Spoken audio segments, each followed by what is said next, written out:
આ દિવસોમાં નર્મદા જિલ્લાનું રાજકારણ ખૂબ જબરજસ્ત ગરમાયેલું જોવા મળી રહ્યું છે। એક તરફ આમ આદમી પાર્ટીના નર્મદા જિલ્લા પ્રમુખ નિરંજન વસાવા, બીજી તરફ નર્મદા જિલ્લાના ભારતીય જનતા પાર્ટીના પ્રમુખ નીલ રાવ આમને સામને જોવા મળી રહ્યા છે। એકબીજા ઉપર આરોપ પ્રત્યારોપ લગાવી રહ્યા છે અને તે વચ્ચે આજે ફરી નિરંજન વસાવા કેટલાક પુરાવાઓ લઈને પહોંચ્યા। તેમણે પત્રકાર પરિષદ કરી। આ દરમિયાન તેમણે ભાજપના નેતા નીલ રાવ સામે ગંભીર આરોપો કર્યા ને શું વાત કહી, વિગતે વાત કરી। વૈષ્ણવજન તો તેને કહીએ જે પીડ પરાઈ જાનાને રે। નમસ્કાર દર્શક મિત્રો, નવજીવન ન્યૂઝમાં આપનું સ્વાગત છે। હું છું ફૈઝાન। થોડાક સમય પહેલા આમ આદમી પાર્ટીના નેતા નિરંજન વસાવાના ભાઈ દારૂ સાથે પકડાયા હતા અને ત્યારબાદથી જ નર્મદા જિલ્લાનું રાજકારણ જબરજસ્ત ગરમાયું છે। આરોપ પ્રત્યારોપનો દોર ચાલી રહ્યો છે ને આ મામલે સાંસદ મનસુખ વસાવાએ પણ પત્રકાર પરિષદ કરી હતી ને તેમણે ધારાસભ્ય ચૈતર વસાવા પર તોડબાજીના આરોપ કર્યા હતા। જે બાદ ગઈકાલે ધારાસભ્યએ પણ ગાંધીનગરમાં પત્રકાર પરિષદ કરી હતી અને સાંસદ મનસુખ વસાવાને પુરાવા રજૂ કરવા માટે કહ્યું, નહીંતર માનહાનિનો કેસ કરવા માટેની તેમણે તૈયારી બતાવી। ત્યારે આ બાબતને લઈને વિવાદ હજી શાંત થવાનું નામ નથી લઈ રહ્યું। આજે નર્મદા જિલ્લાના આમ આદમી પાર્ટીના પ્રમુખ નિરંજન વસાવા ફરી મેદાને આવ્યા છે। તેઓ કેટલાક પુરાવાઓ લઈને આવ્યા છે અને નીલ રાવ પાસે કેટલી જમીનો છે ને જે તેમનો બંગલો છે તે કેવી રીતે વસાવ્યો તેવી બાતોને લઈને અલગ અલગ મુદ્દે તેઓ ઘેરી રહ્યા છે, પ્રહાર કરી રહ્યા છે ને તેમણે ગંભીર આક્ષેપો કરવાની શરૂઆત કરી છે। પહેલા તો સાંભળો નિરંજન વસાવાએ જે પત્રકાર પરિષદ યોજી તો શું ગંભીર આરોપો તેમણે કર્યા। ભારતીય જનતા પાર્ટીના નર્મદા જિલ્લાના પ્રમુખ નીલ રાવ જે દારૂડિયો આજે ઘણા બધા અમારા ગુણગાન ગાય છે। અમે જે મકાન અને ગાડીઓની જે વાત કરે છે એ તો તમામ અમારી જે ગાડીઓ છે એ લોન પર ચાલે છે, પણ જે તમે આદિત્યમાં જે રહો છો એ 70-80 લાખ રૂપિયાનો જે બંગલો છે એ બાબતે પણ થોડી વાતચીત કરીશું। અને જે બરોડામાં તમારા નામનું નથી પણ 1 કરોડ રૂપિયાનો ત્યાં જે બંગલા લીધા છે એ પણ એ કેવી રીતે આવ્યા, અને જે 25-30 લાખ રૂપિયાની તમે જે બે ગાડીઓ લઈને ફરો છો એ ગાડીઓ બાબતે પણ થોડી સ્પષ્ટતા બધાને કરજો। અને આજે થોડી બીજી ઘણી બધી વાતો કરવાની છે। જે એમના ધર્મપત્ની છે, આજે જમીનોની એ ભાઈ જે વાત કરે છે, એમના ધર્મપત્નીના નામે સ્ટેચ્યુ ઓફ યુનિટી પાસે મોટા પીપરિયા ગામે 15 થી 20 એકર જમીન, આજે 1 એકર જમીનનો ભાવ 2 થી 3 કરોડ રૂપિયા ત્યાં ચાલે છે। તો ત્યાં આ 40-50 કરોડની જમીન આ ક્યાંથી આવી? એવા તો એ ભાઈ કઈ ખેતી કરે છે, એમાં એટલી બધી કેળો કે શેરડી પાકે છે કે કયા એવા બિઝનેસમેન છે? આ એના તમામ સર્વે નંબર છે 44, 67, 69, 71, 80, 82, 83 જેવા અનેક સર્વે નંબરોમાં ફક્ત એમની ધર્મપત્નીના નામે આ આટલી કરોડો રૂપિયાની જમીન આ નીલ રાવે જે દારૂડિયો છે એ દારૂડિયાએ આ વસાવેલી છે। અને આજે એ ભાઈ મોટી મોટી વાતો કરે છે, અમારી પર એક પણ જાતના કેસ નથી, કશું નથી।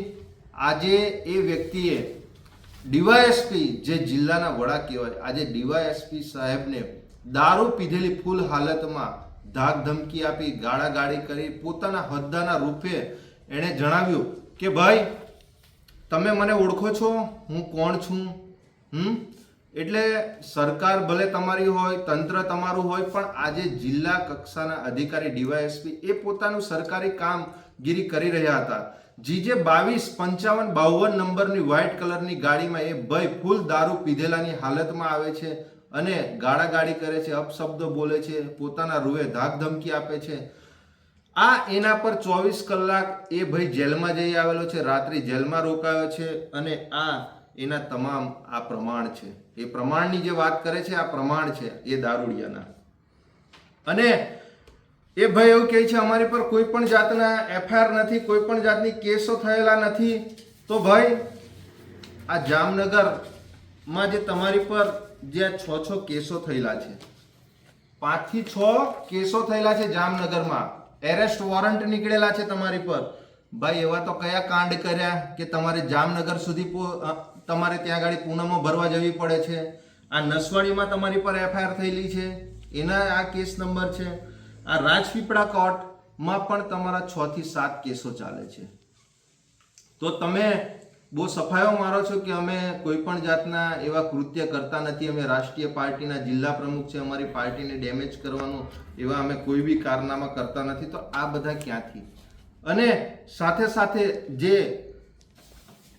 ઘણા બધા લોકો પાસેથી અમારી પાસે રજૂઆતો આવે છે કે સાહેબ અમારા લાખો રૂપિયા અમે એમની સાથે ઉઠતા બેઠતા છીએ, પણ તેમ છતાં પણ આજે આ લાખો કરોડો રૂપિયાનો આ દારૂડિયાએ બૂચ માર્યો છે. આજે એ ભાઈ સત્તામાં છે એટલે કોઈ બોલી નથી શકતું, કોઈ રજૂઆત નથી કરી શકતું. સાથે રહીને એમની સાથે લાખો રૂપિયાનું આ ભાઈ બૂચ મારેલો છે. અને ઘણા બધા લોકો તો એ લોકો એવા છે કે એ લોકો આજે કોર્ટ કચેરી પણ ગયા છે, કોર્ટ કચેરી પર પણ ગયા છે. આ એના તમામ જે ચેક બાઉન્સ થયા હોય એના તમામ પુરાવા છે. એ ભાઈ ચેકો આપી દે છે, મોટી મોટી વાતો કરે છે, પણ આજે આ એના તમામ પુરાવા છે. અને એ ભાઈ 2013 થી લઈને અત્યાર સુધી આદિવાસી સમાજના નામે ઘણા બધા લોકોના નામે એણે લોનો લીધેલી છે. આજે પણ તે ભરપાઈ કરી નથી. આજે પણ તે લોકો પર નોટિસો આપવામાં આવે છે. એમના ઈએમઆઈઓના લીધે એમનું સિવિલ સ્કોર ખરાબ છે. અને આજે પણ તે લોકો આજે કોર્ટ કચેરી અને પૂનમો આજે તે લોકો ભરી રહેલા છે. તો તેવા લોકોની પણ અમારી ઉપર રજૂઆતો આવે છે. આજે અનાજ ચોરની જે મોટી મોટી વાતો કરે છે ભાઈ તમારા ઘરમાં જ રેશન કાર્ડ ચાલે છે, પાટણા ગામમાં તમારા પરિવારમાંથી જ ચલાવે છે. આજે ત્યાંથી ઘણા બધા લોકોની અમારી પર રજૂઆતો આવે છે. ત્યાં ગાડી આજે તમે જે નાનપણથી મોટા થયા છો એ અનાજ ખાઈને જ તમે મોટા થયા છો. જે રેશન કાર્ડનું જે તમારા ત્યાં ચાલે છે એ અનાજ ખાઈને તમે મોટા થયા છો.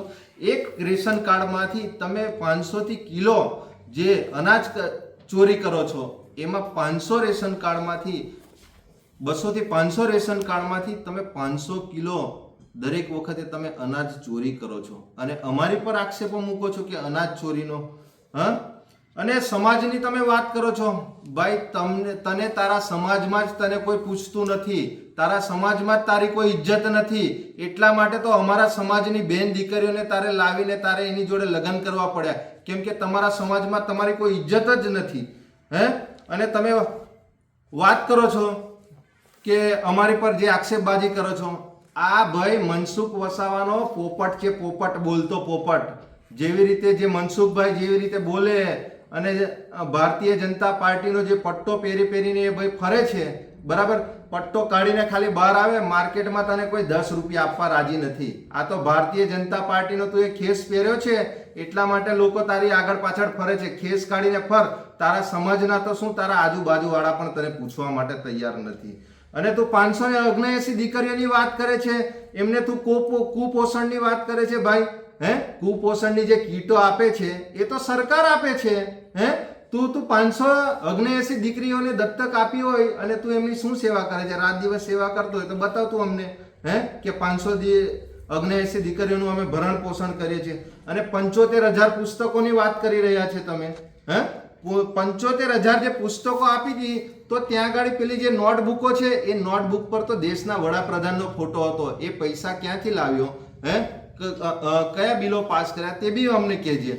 તું એક નંબરનો ખંડણી ચોર છે, બરાબર. લોકો પાસેથી પૈસા ઉઘરાવી લોકોનું લાખો રૂપિયાનું કરી અને આજે તારી પર કોર્ટ કચેરીમાં કેસો ચાલે છે, જામનગરમાં કેસો ચાલે છે. પોતે દારૂડિયો છે, અને મોટી મોટી વાતો કરે છે કે અમે આ પાર્ટીના એ છે એટલે અમને કોઈ બદનામ ના કરી શકે. ભાઈ તું કેટલો દૂધે ધોવેલો છે તે બધા જ જાણે છે અહીંયા ગાડી. અને તારી પાસે આવક કરતા આટલી બધી સંપત્તિ કેવી રીતે આવી ભાઈ? એવા તો તારા બાપ દાદા એવા કઈ લાખો કરોડો રૂપિયા મૂકી ગયા હતા, તો આટલી બધી સંપત્તિ તું એ રાતોરાત આજે સ્ટેચ્યુની બિલકુલ બાજુમાં તું એ વસાવી લીધી. આટલી બધી સંપત્તિ આવી ક્યાંથી તારી પાસે? આ વ્યક્તિ ફક્ત ભારતીય જનતા પાર્ટીનો ખેસ પહેરીને પોતાના રાજકીય રોટલા શેકવાનો પ્રયત્ન કરે છે. એટલે ભારતીય જનતા પાર્ટીના નેતાઓ પણ ચેતી જાય અને જોઈ લે આ વ્યક્તિ એક નંબરનો દારૂડિયો છે. અને એ વ્યક્તિ નું એવું કે એવું મંતવ્ય છે કે ભાડ મેં જાય જનતા અપના કામ બનતા, અને અમે પણ માનહાનિનો દાવો મૂકવાના છે આવનારા દિવસોમાં. એ વ્યક્તિએ જે અમારી પર આક્ષેપો કર્યા છે એ તમામ આક્ષેપો એને પૂરા સાથે એને રજૂ કરવા પડશે. આજે નિરંજન વસાવા કોઈ બુટલેગર નથી, કોઈ દારૂનો ધંધો એ કરતો નથી. એ અમારી પર જે બીજા ઘણા બધા આક્ષેપો મૂક્યા છે એ તમામ આક્ષેપોને અમે કોર્ટ કચેરી સુધી લઈ જઈશું અને એને માનહાનિનો દાવો મૂકશું. કેમ કે અમે રાષ્ટ્રીય પાર્ટીના આજે નર્મદા જિલ્લાના પ્રમુખ છીએ, એટલે અમારી ઉપર જે આ આક્ષેપો મૂક્યા છે એ આક્ષેપોને તમામ પુરાવા સાથે એ ભયે અમારી પર રજૂ કરવો પડશે. અને આવનારા દિવસોમાં જે આ ભયે જે આ ખોટા કેસો અને આ લોકોનું જે આ કરી બેઠેલા છે, તો જરા એનું પણ તમે ધ્યાન રાખજો કે વિજય માલ્યા અને નીરવ મોદી જેવું આ વ્યક્તિ ના કરી જાય. કેમ કે સત્તામાં બેસી અને ક્યાંક ને ક્યાંક સત્તાનો દુરુપયોગ કરી અને એ પોતાના રાજકીય રોટલા શેકી અને આ લાખો રૂપિયાનું એ આ કૌભાંડો કરી રહ્યો છે.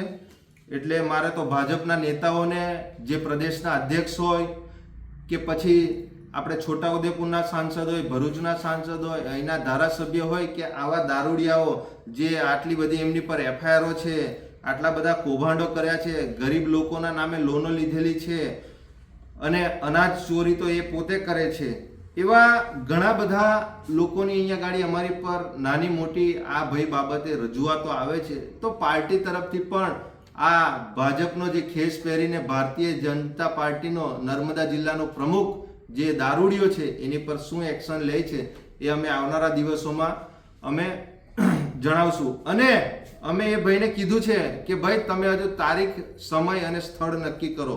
હજુ અમારી પાસે આના સિવાય પણ ઘણા બધા પુરાવા છે. આ અમે તમને ફક્ત સોશિયલ મીડિયાના માધ્યમથી આ અમે તમારી જોડે સ્પષ્ટતા કરીએ છીએ. હજુ તમે અમારી જોડે બેસશો એટલે આના કરતાં પણ ઘણા બધા પુરાવા અમારી સાથે, અમારી પાસે આ તમારા બધા ચિઠ્ઠા લઈને અમે અહીંયા ગાડી બેઠા છે. પણ જે દિવસે તમે અમારી સામે આવશો એટલે તે દિવસે અમે તમને આમને સામને આ બધા જ જે પ્રશ્નો છે અને બધી જ હજુ અમારે ઘણું બધું કહેવાનું છે એ બાબતે આવનારા દિવસોમાં તમારી જોડે સ્પષ્ટતા કરશું. નિરંજનભાઈ વસાવા, નર્મદા જિલ્લા પ્રમુખ. આપણે સાંભળ્યા હતા આપ નેતા નિરંજન વસાવા. તેમણે સ્ટેચ્યુ ઓફ યુનિટી ખાતે જે જમીન છે તે મામલે તેમણે સર્વે નંબર એક કાગળિયામાં દર્શાવ્યા છે અને કહ્યું છે કે આ નીલ રાવની જમીન છે. સાથે જ તેમણે કેટલાક શબ્દોનું પણ ઉચ્ચારણ કર્યું છે. આ ઘટનાને લઈને રાજનીતિ ગરમાઈ છે ને હવે આપ નેતા નિરંજન વસાવાએ પણ કહ્યું છે કે અમે પણ માનહાનિ કેસ માટેની તૈયારી નીલરાવ સામે કરી રહ્યા છે, ભાજપના નેતાઓ સામે કરી રહ્યા છે. તેઓ આ આક્ષેપ પ્રતિ આક્ષેપ અને જે એકબીજાને ચેતવણીઓ આપવામાં આવી રહી છે ત્યારે નર્મદા જિલ્લાનું રાજકારણ ક્યારે શાંત પડે છે તે જોવું રહ્યું. દર્શક મિત્રો, આવા જ નવા વિડીયો સાથે આપણે માહિતગાર કરતા રહીશું, એટલે નવજીવન ન્યૂઝ જોતા રહો. વૈષ્ણવજન તો તેને કહીએ જે પીડ પરા